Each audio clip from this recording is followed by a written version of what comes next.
Bom, gente, então nós tínhamos programado, a partir das 4h30, discutir possíveis propostas de emenda, né? Até para levar para a ANAP, que tem protagonizado, né, esse embate lá em Brasília em nosso nome. Então, eu ia colocar até agora, o doutor Silvio chegou, que ele já tinha feito uma proposição na questão da manutenção da regra de transição da 47, né, doutor Silvio, se não me engano. E um colega também me mandou um WhatsApp que não ia poder vir, mas queria propor.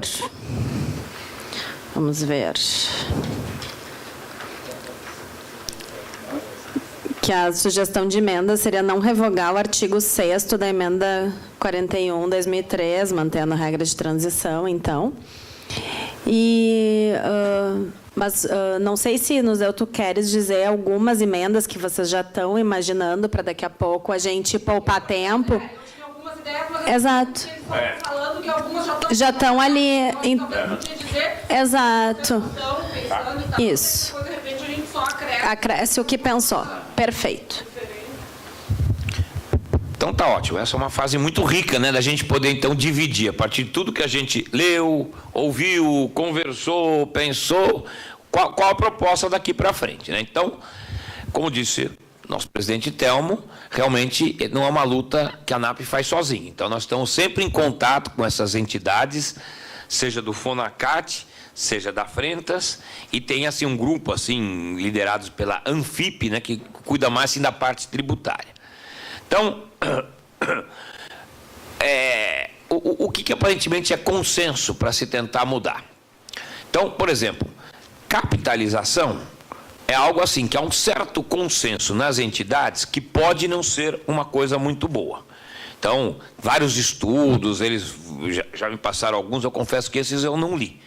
Mas eu recebo bastante coisa mostrando que, tem até um da OIT, 7 páginas, mostrando que a OIT entende que a repartição é um sistema melhor do que capitalização. Então, se é da OIT, deve ter sido alguém de nível que preparou isso.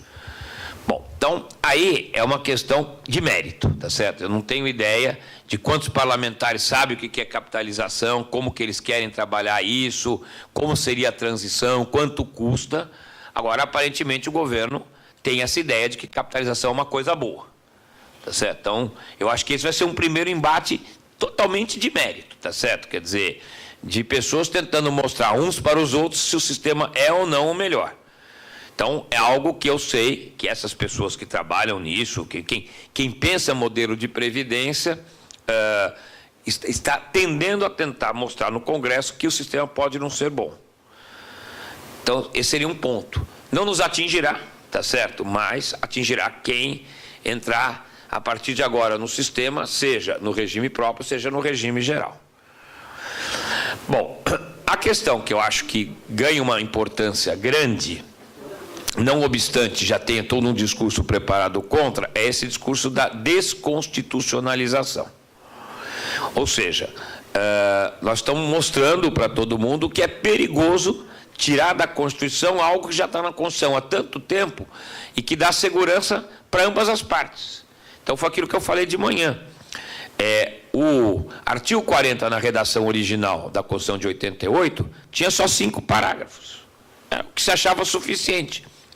Eles foram aumentados exatamente para tirar uma série de dúvidas que surgiu com relação à pensão, com relação à fórmula de cálculo, correção do cálculo, agora regime complementar. Então, vamos dizer, os 21 parágrafos que a gente tem hoje, todos têm um sentido. Não vejo nenhum deles fora de sentido. Então, é uma discussão, no fundo, digamos assim, com pouco resultado. Qual a diferença de eu tirar tudo isso da Constituição e jogar tudo isso para uma lei ordinária, se a Constituição já está deixando seguro que é tudo isso? Que tem as formas diferentes de aposentadoria, que tem sistema de correção, já deixa claro como que é a pensão, sabe? Já deixa claro como é que conta o tempo, que não pode ter tempo fictício, está tudo na Constituição, para não ter dúvida. Então, eu não vejo grande vantagem você tirar isso da Constituição e colocar numa lei ordinária, salvo aquilo que todo mundo desconfia, que a ideia é fazer uma outra reforma na Constituição daqui a não tanto tempo. Então, eles vão querer fazer com lei. Então, acho que isso é um segundo ponto que vai ser levado para os parlamentares. Por que tirar da Constituição o que está dando certo? Vamos mudar a Constituição, vamos fazer o esforço para mudar a Constituição desse tamanho? Por que então não mudamos desse tamanho e reescrevemos o artigo 40 e esquece essa história de lei complementar? Agora, o governo faz o seu discurso, isso não tem, isso não é direito, só o Brasil é que trata isso dessa maneira, etc. E tal. Então, eu acho que é uma discussão de mérito, não de mérito de fundo, mas de mérito do que deve não estar na Constituição. Da nossa parte, isso a gente já tem falado. Olha, é muito melhor para todo mundo que esteja na Constituição. Evita o quê? Que você joga para a lei, depois alguém vai entender que a lei é inconstitucional, porque tem os princípios, e isso o Supremo já deixou bem claro, que julga de acordo com o princípio. Quer dizer, não adianta você colocar na lei e dizer que não tem problema. Então, eu acho que esse é um segundo ponto que a gente vai tentar fazer. Isso nem tanto atinge a gente, é para quem entrar nos próximos anos, mas deixar um sistema mais seguro, porque está na lei. Bom, tirando então essas duas questões, que são questões macro, né? Questões micros, quer dizer, o que as pessoas têm falado. E essa é uma linha de atuação nossa da ANAP. Seguir aquela regra que a gente falou hoje de manhã, no sentido de que, em matéria previdenciária, tem se admitido que as regras para concessão do benefício possam ser endurecidas, podem ficar mais difíceis de se conseguir, guardado o princípio da razoabilidade e proporcionalidade, e vedação do retrocesso, confiança legítima, tudo aquilo que a gente já estudou, pode ser feito desde que com alguma razoabilidade. Agora, o fato de você aumentar os requisitos para concessão de aposentadoria não deve estar relacionado à mudança abrupta da fórmula de cálculo do benefício. Então, essa é uma linha que nós estamos atuando e que, basicamente, tem 3 pontos nesse primeiro momento. Para os servidores anteriores a 31 de dezembro de 2003, é tentar, mantida a regra do pedágio, se a gente conseguir melhorar um pouco a regra do pedágio, tirar a questão da idade cheia, que nós estamos falando. Então, os servidores vão trabalhar mais, mas vão se aposentar quando preencherem as condições do pedágio. Ponto. Sem as idades cheias para ter a paridade e a integralidade. Para os servidores pós-emenda 41, ou seja, aqueles que entraram a partir de 1º de janeiro de 2004, estão no sistema de média. Então, é tentar manter o atual sistema de média. Ou seja, vai ser mais duro, como a gente viu, eles vão acabar caindo na fórmula 105, vão ter que trabalhar 40 anos, vão ter que ter 65 anos de idade, mas que seja pelo menos uma média parecida com o sistema que é hoje. Então, se prevalecer a minha proposta, é o texto que está na Lei 10.887, colocar na Constituição. Então, não vai ter dúvida. São as 80% maiores contribuições. É a regra que está em vigor desde quando eles entraram. Vai ser um tempo maior, vai ser uma média, tudo isso, mas vamos desprezar as 20% menores. Se não conseguir mesmo isso, não, isso aqui hoje em dia não dá, etc. Tal, então, pelo menos seja a média cheia, é 100% de tudo, não é média com redutor, menos 2% por cada ano que falta, etc. E tal. Como disse o Thelmo, por eles terem mudado o dispositivo para colocar isso, é que os computadores já falaram que vai ter algum tipo de economia nisso. E, para os servidores que entraram até a data da emenda 20, 16 de dezembro de 1998, que tem a regra do contrapedágio, manter a regra do contrapedágio, ainda que seja com esse pedágio mais duro. Então, ou seja, esse pedágio mais duro, isso que o Thelmo falou, né, a fórmula 86-96, que vai fazer com que os colegas fiquem sempre correndo e nunca chegando, vai possibilitar que, no momento que a pessoa tem o tempo excedente de contribuição, ele pode tirar um da idade. Então, ou seja, na prática, antecipe 1 ano de todo mundo, para quem entrou antes de 16 de novembro de 98. Então, de novo, é o mesmo princípio, é manter as regras já existentes, ainda que em condições mais duras para obtenção. Então, são 3 pontos, né, que eu coloquei lá naquela proposta, que espero que prevaleça. Bom, tem uma segunda linha de argumentação, que eu acho que será razoavelmente difícil, mas que eu acho que a gente também está tentando, é tentar voltar à regra do pedágio do presidente Temer. O pedágio ser um tempo de contribuição, um percentual sobre o tempo de contribuição faltante, o que a gente sempre falou que é o mais justo para todo mundo.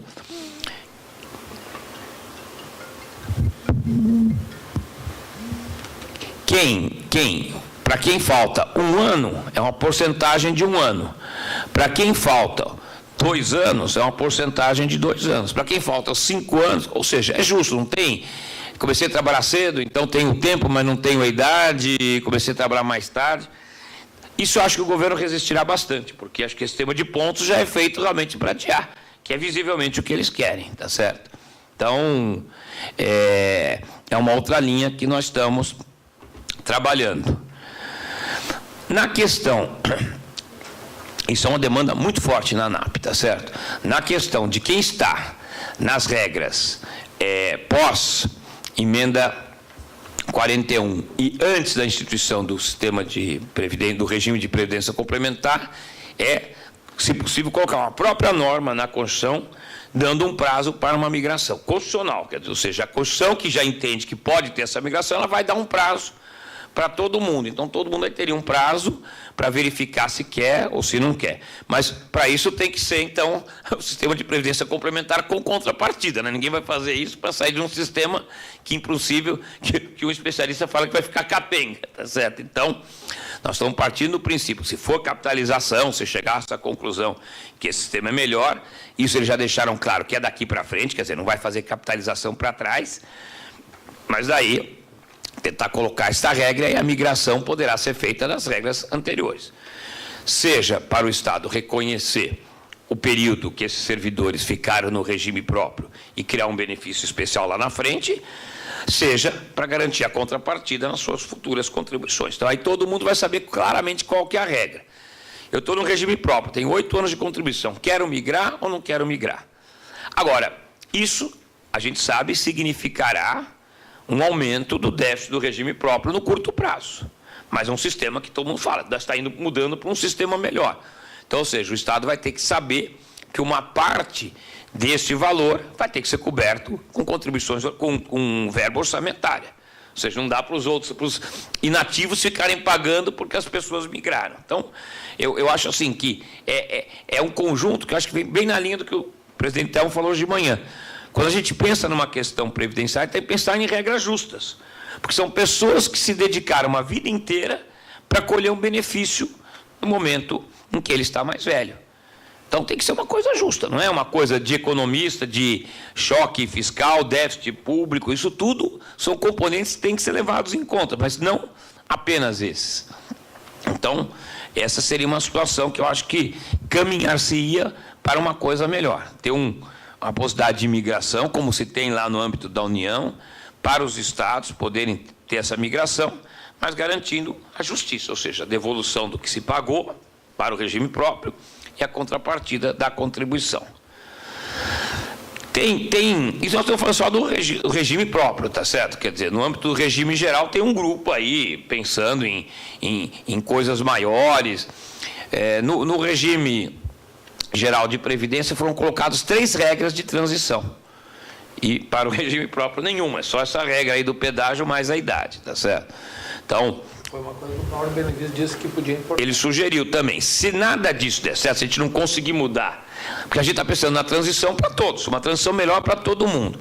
Agora, na hipótese disso não conseguir, pelo menos tentam trabalhar com o velho princípio da isonomia. Olha, para o regime geral, que não tem idade nenhuma, vocês estão dando 3 transições. Para o regime próprio, que já tem uma idade, ou seja, que até agora se entendeu que era uma idade razoável, que agora está sendo aumentado, vamos trabalhar com as mesmas regras de transição. Então, seria um pleito assim de uma medida de justiça. Tem 2 dispositivos que estão sendo alterados, que está se passando meio despercebido. Uma alteração no parágrafo 15º do artigo 40, que é aquele que fala que a Previdência Complementar é regida por uma fundação de natureza pública. Tal. Isso foi uma garantia, né, da emenda 41, no sentido de que o regime de Previdência Complementar que estaria sendo iniciado a partir daquele momento, ficasse com o próprio Estado. é mais fácil de fiscalizar, é gerido por pessoas do próprio Estado, com proximidade com o Estado. Então, isso foi uma conquista importante. Está sendo alterado para permitir que parte desses dinheiros possa ir para o sistema financeiro. E aí tem quem defenda, dizendo que ele acha que isso é positivo, que é mais dinheiro nos bancos, isso pode dar mais competitividade, baratear o crédito, etc. Tal, mas eu não sei se vale a pena correr esse risco, sabe? É uma coisa que muita gente levanta, que a gente tem que brigar para manter esse sistema. E aí uma alternativa que surgiu, que me parece que é bastante razoável, é que aqueles entes que já tenham essas fundações de natureza pública que gerem o regime de previdência complementar já devidamente constituídas, pudesse também gerir o regime complementar de outros entes. Ou seja, ganharia uma escala. O pessoal que entende o assunto fala, o grande problema do Estado constituir uma fundação é que vai ser caro. Ele vai ter que colocar uma diretoria, vai ter que ter profissionais estudando investimentos, sabe que o dinheiro, evidentemente, não é deles, vão estar com... Então, eles falam, a estrutura é cara. Então, uma alternativa falou, opa, São Paulo já tem uma, que funciona desde 2013. A União já tem uma. Por que um Estado que eventualmente ainda não tenha, não possa aderir à da União? A União ganharia massa, essa coisa toda. Então, é algo que surgiu no meio dessas discussões. Quer dizer, pegar uma estrutura que já existe, é o que tudo indica que está dando certo, e trabalhar com isso. Esse é um dos dispositivos. Tem um outro dispositivo que está sendo revogado, é o parágrafo 21 do artigo 40, que é aquele que estabelece, né, uma... Eu não sendo especialista em tributário, eu sempre fico na dúvida se a palavra é isenção ou imunidade as pessoas que se aposentaram com doença incapacitante, aposentaram e sofrem de doença incapacitante. Eles têm isenção do imposto de renda e limite maior de isenção ou imunidade na contribuição de inativo, né?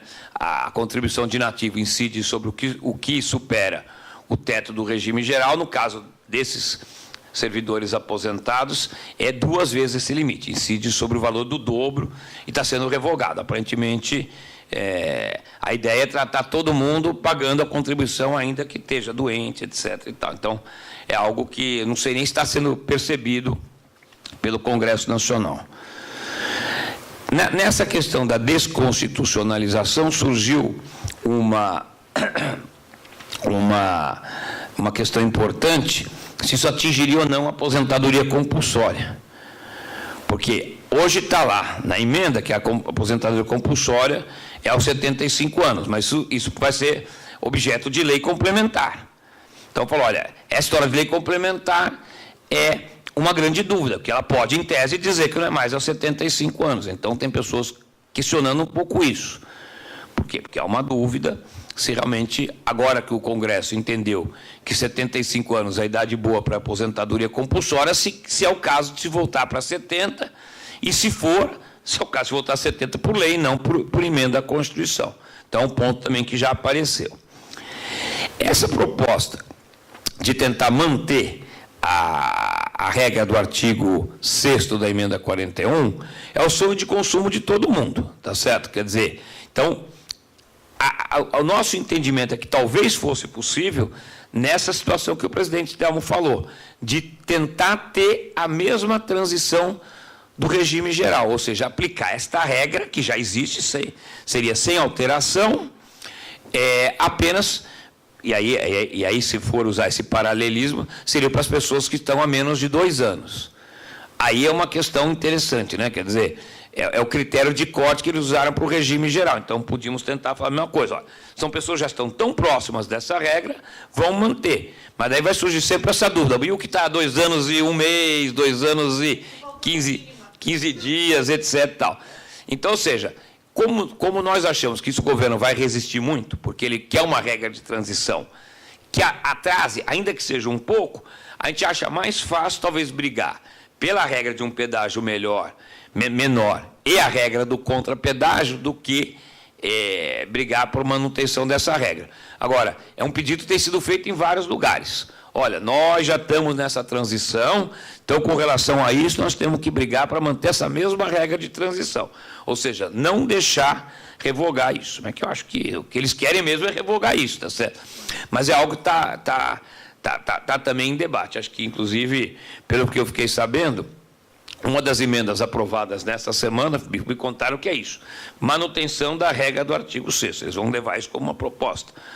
Olha, é bastante razoável para pessoas que já trabalharam um certo tempo e depois de aposentada continuarão pagando contribuição de inativo. Então, não tem privilégio nenhum. Vão se aposentar na data em que assim, se prepararam para se aposentar. Quando tu fala das emendas, vocês estão trabalhando emenda de plenário ou emenda da comissão? Não, nesse momento é o seguinte, na CCJ não é possível apresentar emenda. Apenas o relator pode corrigir de ofício inconstitucionalidades.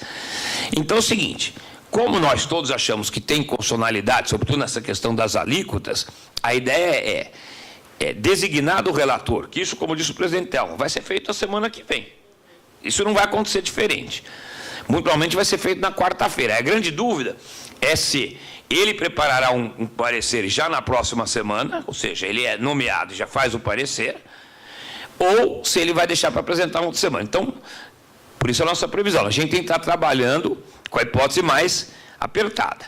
Semana que vem já tem um relatório dizendo da constitucionalidade. Aí, muito provavelmente, tem aquele pedido de vista coletiva por 2 sessões, eles vão marcar para voltar a deliberar na outra semana. Então, qual que seria a ideia? Tem alguns partidos que já falaram que entendem que tem inconstitucionalidades. Propugnar que a CCJ cumpra o seu papel. A CCJ faz controle preventivo de constitucionalidade. Imagina-se que tem uma CCJ para que seja feita uma análise profunda para não deixar que norma inconstitucional vá para votação no plenário. Então, nós vamos aí pleitear, já com esses estudos, é o seguinte, olha, se possível que o relator já corrija essa inconstitucionalidade, pelo menos suscitar essa questão, se pode ter alíquota progressiva, se pode ter alíquota progressiva mais contribuição extraordinária, se pode alterar a regra de transição de modo a suprimir, tá certo? Então, é uma questão, mas nós temos que estar preparados que isso, evidentemente, que a maioria do governista, ainda mais que a maioria simples, ela vai estar preparada para rejeitar isso. Quer dizer, isso, ninguém vai surpreender ninguém, eles já vão vir com os contra-argumentos, etc. E tal. Vai ser mais ou menos como foi a emenda constitucional do presidente Fernando Henrique. Eu lembro que ele colocou um monte de coisa, tal, enfim, aprovou o relatório dele. O presidente Lula já negociou alguns pontos na CCJ. Algumas inconstitucionalidades foram corrigidas de plano lá na tramitação da emenda constitucional, que depois foi transformada em emenda constitucional 41. Então, como disse nosso colega Clima, né, vai ser a nossa terceira reforma, vamos ver qual o sistema, mas assim, achamos difícil que isso mude na CCJ. Bom, aí, vencida a CCJ, é designada a comissão especial, que em princípio tem 40 sessões para deliberar sobre a matéria. Aí é interessante que é 40 sessões, porque na prática, parte dessas sessões... É até discutível, não quer dizer que sejam 40 dias, mas normalmente eles fazem de segunda a sexta, coloca gente para falar, tem lá algumas pessoas para ouvir, para usar esse tempo. Bom, aí nós temos, se não me engano, os 10 primeiros dias para apresentar as emendas, aí que é o mais difícil. Então, você não tem 40 dias para apresentar emendas. 40 sessões é o prazo máximo, é o prazo mínimo de deliberação da comissão especial. Então, nós temos que, nas primeiras 10 sessões, ter todas as emendas. Esse é o grande imponderável da questão. Apresenta-se as emendas antes do relatório. Então, ou seja, a gente não sabe o que o relator vai acolher ou não vai acolher. Então, você tem que apresentar emendas sobre todos esses pontos. Se a gente quiser poder discutir tudo isso, tem que ter uma emenda colocando a regra do contrapedágio, uma emenda mudando a regra do pedágio, outra emenda tirando a idade mínima, outra, quer dizer, são várias emendas. E todas essas precisam de 171 assinaturas. Então, essa é a parte mais difícil, dá muito trabalho. E, pelo menos assim, na emenda constitucional, PEC 287, lá do presidente Temer, o que a gente percebeu? Num primeiro momento, os partidos da base não queriam assinar. Não foi difícil conseguir as assinaturas, sabe? Por que eu vou dar chance de discutir uma coisa que eu não tenho tanta certeza se eu quero. Então, é isso que está se tentando criar um consenso, é o seguinte, e aí um paralelismo importante. A emenda mandada pelo presidente Lula era infinitamente menor e mais simples do que essa emenda. E foi votada no plenário da Câmara em agosto, sendo que eles trabalharam o mês de julho. Então, ou seja, uma emenda mais simples foi votada apenas em agosto. E o Senado, aí sim, levou os seus 3 meses tradicionais que eles usam para rever as decisões de justiça já feitas. O Senado melhorou a proposta de emenda do presidente Lula, criando as condições para aprovação da emenda 47. Eles, em vez de colocar a alteração na emenda, que teria que voltar para a Câmara, eles colocaram uma outra emenda e mandaram depois. PEC, chamou-se PEC paralela. Bom, então eu acho que aí já tem até uma previsão, né? Se uma emenda muito mais simples levou 8 meses, quer dizer, será que essa aqui vai demorar só 3 meses? Quer dizer, estará pronta para chegar no plenário no mês de junho? Então, eu acho que aí também nós vamos ter um trabalho de convencimento dos deputados de dizer o seguinte, essa PEC muda a vida de todos os brasileiros, sabe, muda muita coisa. Os senhores só devem votar essa PEC quando tiver certeza absoluta de cada um desses dispositivos. O senhor tem que saber, está mudando norma lá do artigo 109. O que está mudando? Por que está mudando esse artigo? Pois não. Eu queria deixar para falar depois. Ah, pois não. Então, assim, o cronograma é isso. Chegando na CCJ, correr com essas emendas, por isso nós já estamos discutindo e preparando. Eu acho que nós temos 15 dias no máximo para ter essas emendas preparadinhas para começar a colher as assinaturas. Eu tenho procurado falar tanto com partidos da base como partidos da oposição, dizendo que isso é uma questão que não pode ficar governo e oposição, tem que ser uma coisa que todos têm que procurar fazer o melhor, até porque está se mudando a vida de todo mundo. E dizendo isso, olha, eu acho que independente de concordar ou não com o mérito da emenda, todos deviam poder assinar para ela poder ser discutida. Eu acho que essa é a ideia. Então, nesse momento, não é emenda nem de plenário, nada, é emenda de tópicos mesmo. Emenda de cada coisa que a gente queira mudar. A gente vai ter uma emenda tirando a desconstitucionalização, tá certo? Suprima-se o artigo tal, quer dizer, é o que fala de lei. Aí, se for aprovada essa emenda, se ela for acolhida, tem que mudar toda a redação. Esse é o papel do relator. Agora, por que isso é importante? Porque na hora da discussão na comissão especial, há um entendimento que você só pode discutir se a emenda foi apresentada. Se teve um tema que você não apresentou a emenda, você não pode mais discutir. O presidente da comissão vai rejeitar. Não, não teve emenda, não pode ser discutido. E tem uma questão que é relevante na questão da emenda, porque que foi o que impediu essa proposta de ser anexada a 287. Sim. Ou seja, porque a 287 já tinha o relatório da comissão especial. Mas tu só pode mexer no texto se tu tiveres algo que seja parecido com aquele texto. Então, tu pegas, por exemplo, a desconstitucionalização. Ninguém propôs a desconstitucionalização na emenda 287. Então, eles não tinham como juntar essa emenda naquela, aproveitar que ela já tinha tramitado, para fazer a desconstitucionalização, em que pese ainda não ter sido votado no plenário. Não tem como fazer, porque isso não foi ventilado. É o que o Lisdeu está dizendo, não foi ventilado. E outra questão relevante... Só para isso. Eles até tentaram, né? Eles até tentaram, cogitaram de fazer isso. E outra questão importante de fazer essas emendas pontuais é que os partidos têm um processo... Porque quando tu aprovas o texto na comissão, a rigor o texto que vai ser votado no plenário é o texto da comissão. O plenário aprova o parecer da comissão com o texto da comissão. Né? E só tem 2 formas de mexer no texto da comissão. Ou o relator acolhe a proposta e faz um parecer substitutivo de plenário, Ou então, tu destacas do texto aquilo que tu acha que tu tem que tirar do texto. E isso só as lideranças partidárias podem fazer. Não são todos. E cada partido, de acordo com o seu tamanho, tem direito a X destaques. Então, daqui a pouco, e isso foi muito usado na 287. Quando terminou a questão do parecer na comissão especial, nós fomos buscar o quê? Nós fomos buscar destaque. Destaque para que tu tira... Porque o que acontece? Quando um líder aprovou o texto na comissão especial, quando um líder destaca um pedaço, como eles chamam, por isso que o nome é destaque, na verdade, ele tira do texto aquilo ali. É um poder... Porque ele precisa de 308 votos. Aprovou o texto, votaram 308, aprovaste o texto como veio da comissão. Depois de aprovado o texto, tu votas os destaques. E o destaque é o seguinte, eu boto luz naquele texto ali, destaco ele, como o líder partidário destacou, ele sai do texto, e o plenário tem que devolver ele para o texto com 308 votos de novo. Né? Aí a discussão fica só naquele ponto específico. Né? Então, tem isso que nós estamos operando muito, especialmente com as bancadas do PDT, PSB, para que eles tenham lá 2 destaques, 3 destaques, né? Para que tenha alguns destaques, né?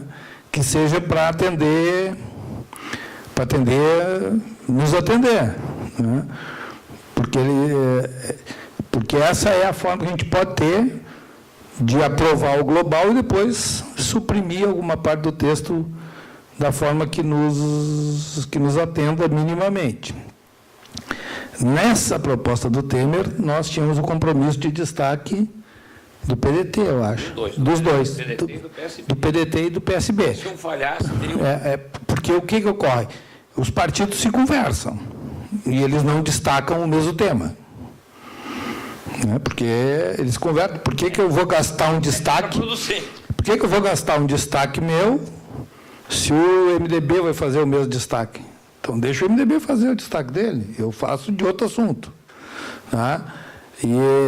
Então, isso é tudo uma negociação, principalmente no espaço do governo e no espaço da oposição. Tá?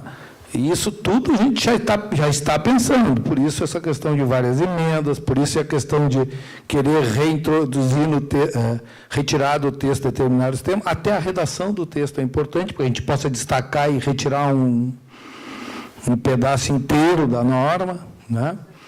Então, nós vamos ter muito trabalho, né, de conseguir fazer toda essa... acompanhando tudo isso, né, e vendo como é que a gente vai chegar num denominador comum. Aí.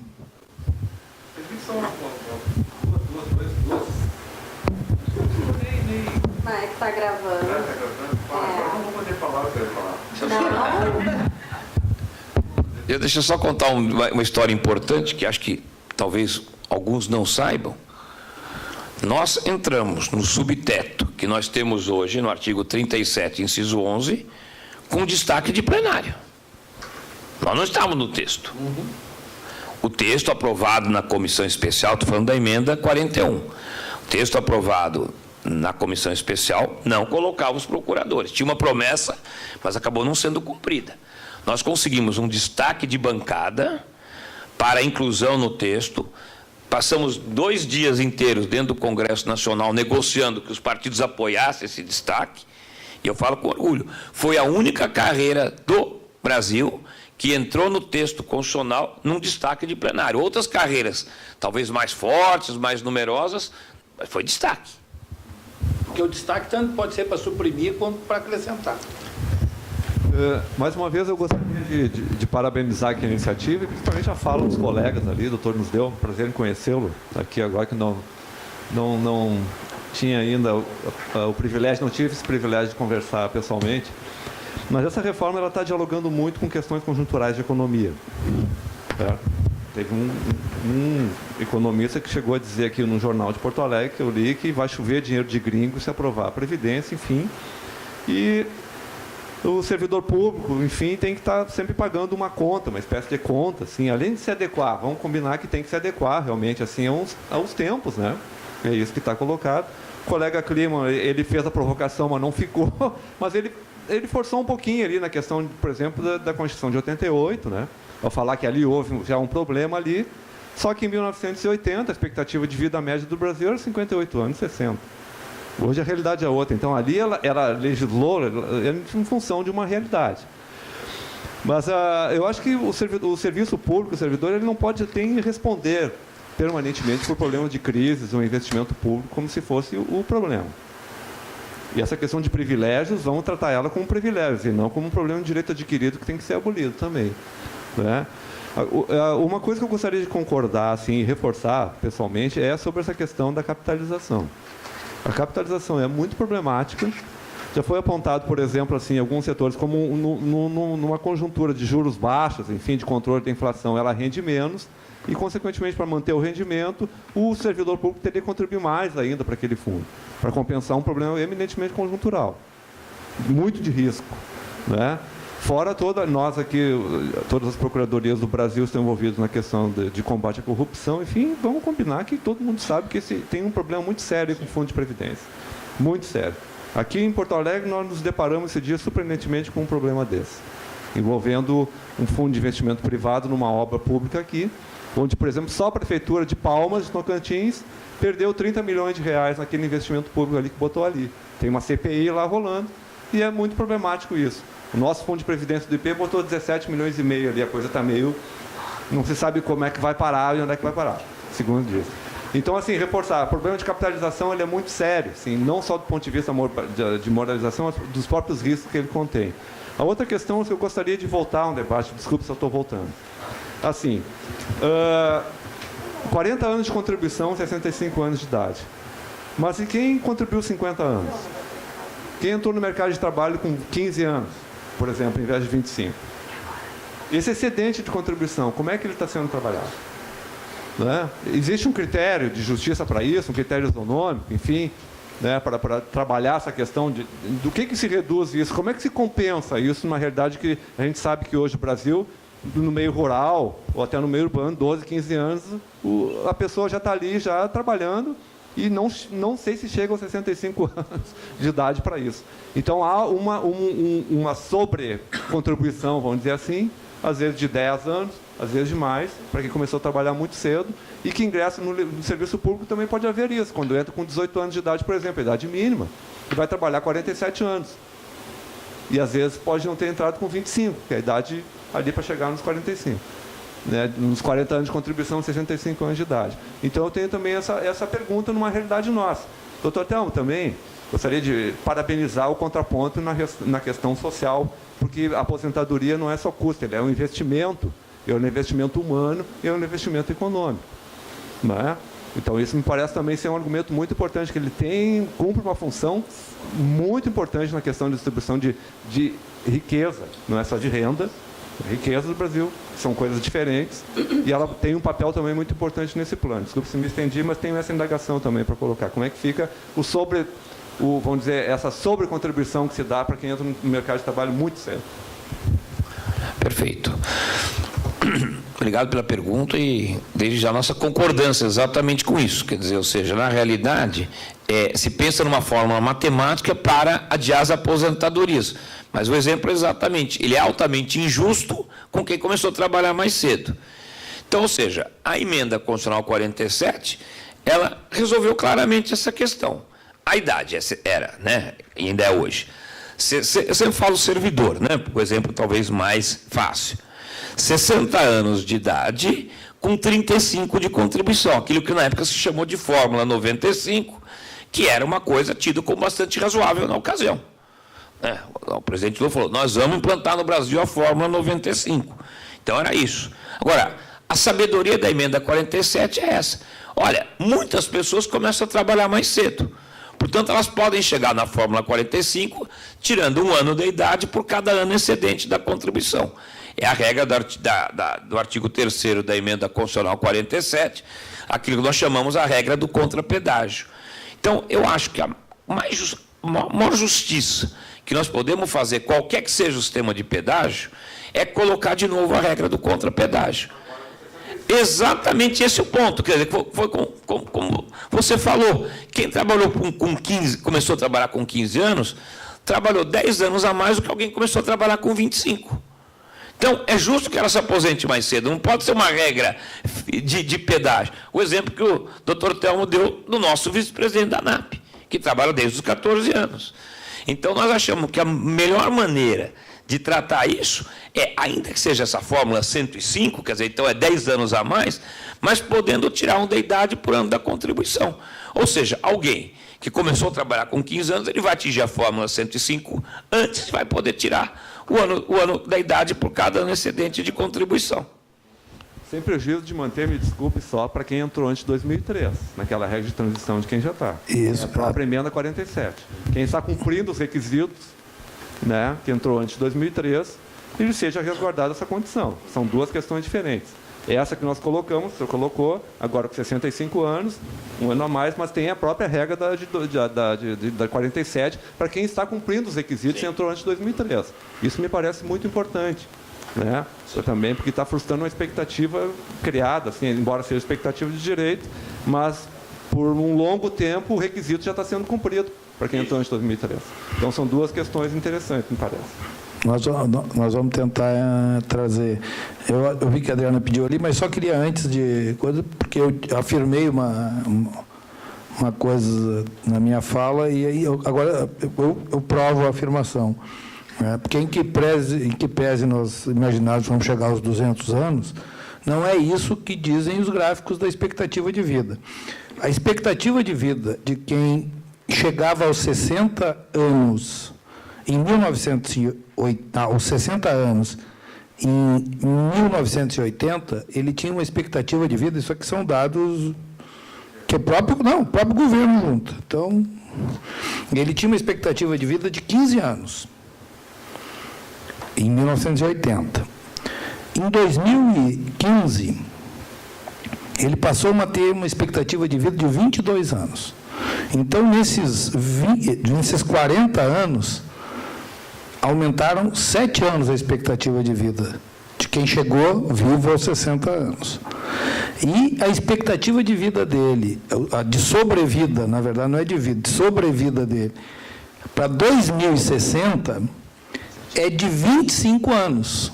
Ou seja, nos próximos 40 anos, ele tende a ter um aumento de expectativa de vida, de sobrevida, de somente 3 anos. Se nós pegarmos uma pessoa que, com 65 anos, em 1980, ele sobreviveria mais 12 anos, pelos dados. Em 1915, em 2015, ele sobreviveu, porque isso aqui já são dados que já existem, né? 18 anos e meio. Então, ele ganhou 6 anos nesses 40 anos. E, em 2060, ele deve sobreviver 21 anos, o que dá 21,2, o que dá menos de 3 anos de acréscimo nesses próximos 40 anos, contra 5 anos e meio nos 40 anos para trás. E a pessoa que chega aos 70 anos, lá ela tinha 9 anos de expectativa de sobrevida, em 1980. Em 2015, ele passou a ter 15 anos. Então, ele teve 6 anos a mais. E já em 2060, ele deve ter 17 anos.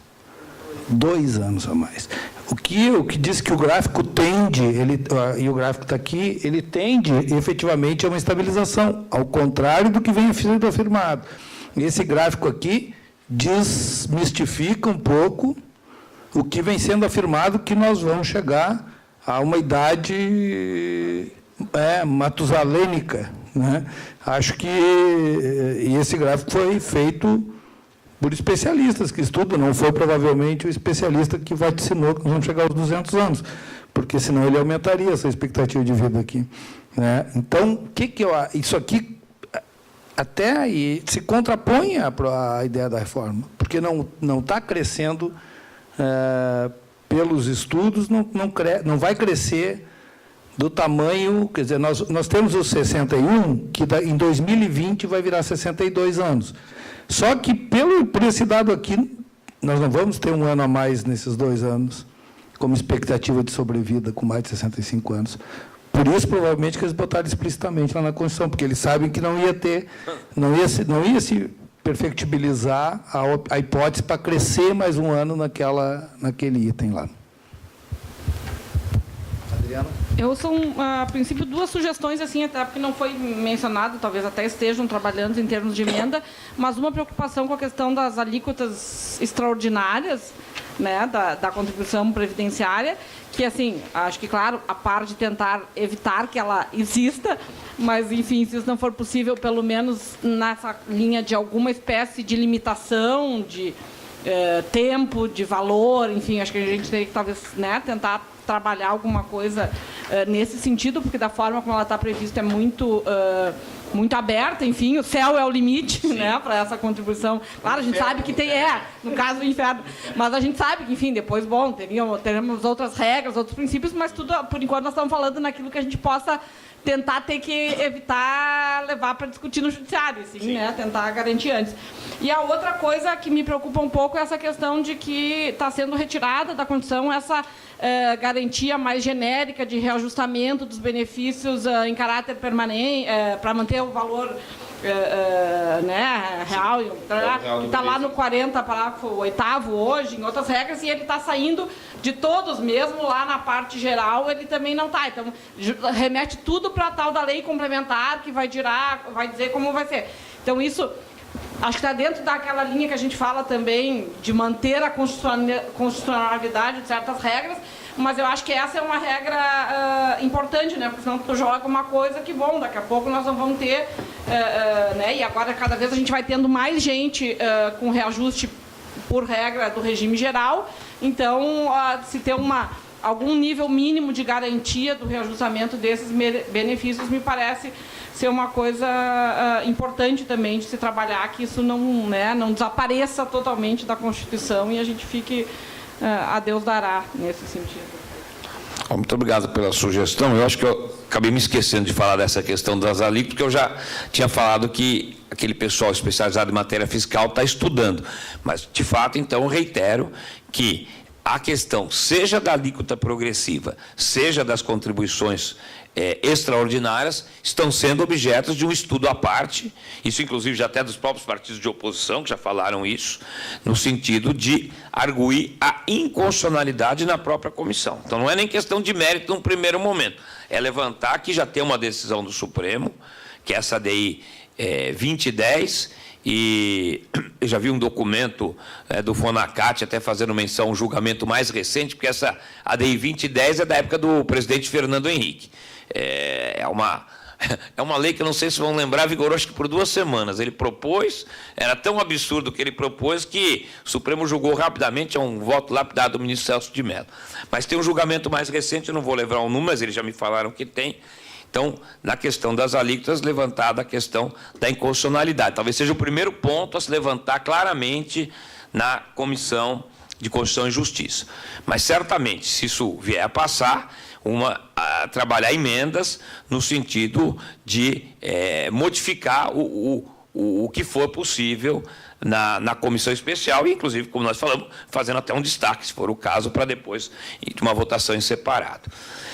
E essa questão da desconstitucionalização, a preocupação é essa. Isso saiu até no jornal. Alguém já passou para o jornal foi ver claramente que suprimiram a regra que garante, né, a regra no nosso caso, né, do regime próprio.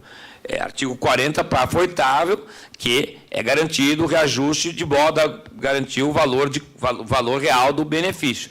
Isso é tirado, é gravíssimo, né? Não tem por que tirar isso e jogar isso para uma lei complementar, né? Então, seguramente estamos atentos a isso.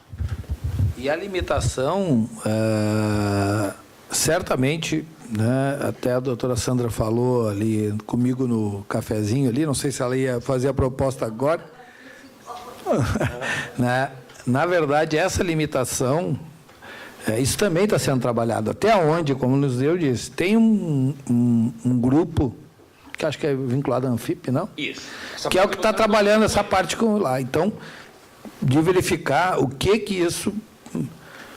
como que até porque para colocar uma limitação, nós temos que fazer uma fundamentação para essa limitação, tanto para a alíquota ordinária quanto para a alíquota extraordinária. Né? Mas a ideia é operar isso, na linha de fazer uma limitação mesmo, tanto para uma quanto para outra. Né? Então, anotei aqui as sugestões, até vou observar lá quando nós formos operar as emendas, porque nós também temos que limitar as emendas, porque, eu não sei se vocês sabem, mas para obter as assinaturas, para apresentar as emendas, em regra, a gente contrata quem faz isso, né? E contrata pagando, né? E quem colhe as assinaturas para nós, né? E isso, então, tem uma limitação. Tu não consegue fazer um número impensável de emendas, porque daí também fica um número impensável de valores. Né?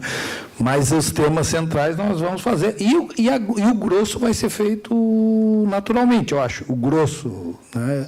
Assim, as questões macro elas vão acabar sendo feitas sem que se precise fazer isso. Vai ter um deputado que vai capitanear e ele vai obter as emendas.